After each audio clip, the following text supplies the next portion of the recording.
Untuk warga ibu kota Provinsi Sumatera Selatan, Palembang, sangat mengenal salah satu kue basah khas kota ini yang mereka sebut maksuba. Kue maksuba selalu dijumpai saat Hari Raya Idul Fitri. Kue ini memiliki tekstur lembut dan rasa yang manis. Untuk membuatnya dibutuhkan bahan telur, gula pasir, susu, dan mentega. Awalnya campur semua bahan lalu dikocok 10 menit.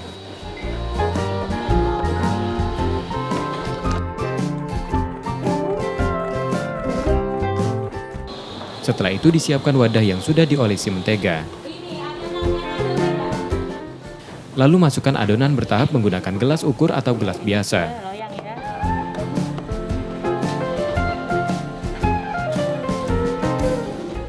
Kemudian panggang selama 20 menit.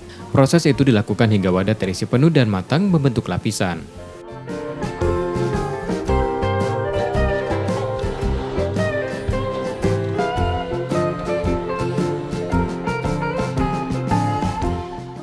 Karena dilakukan berulang untuk tiap lapisnya, maksuba membutuhkan waktu memasaknya hingga 2 jam lebih.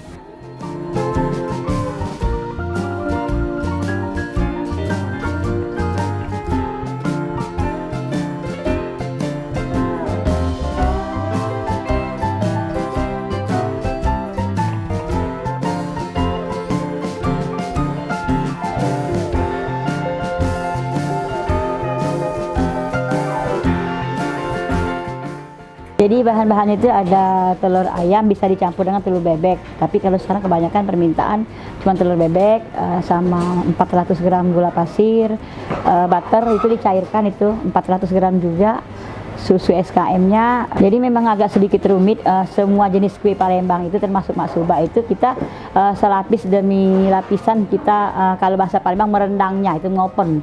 Itu kalau bahasa Palembang merendang gitu. Di maksuba sendiri ada maksuba original, itu ada namanya Mas Bro. Mas Bro itu maksuba brownies, ada juga maksuba yang dicampur sama lapis kojo namanya Makjo, dan ada yang hasil inovasi yang viral banget itu Makjola, maksuba, kojo lapis. Jadi benar-benar semua kue modifikasi itu terbuat dari maksuba.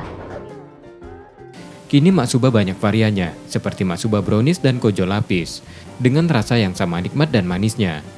Biasanya harga kue basah ini dibanderol Rp300.000 per loyangnya. Kini lebaran di rumah saja dengan kue basah maksuba Palembang makin menambah manis dan hangatnya keluarga. Reski Oktora, Muklas Diferensial, Tripida, Kompas TV, Palembang.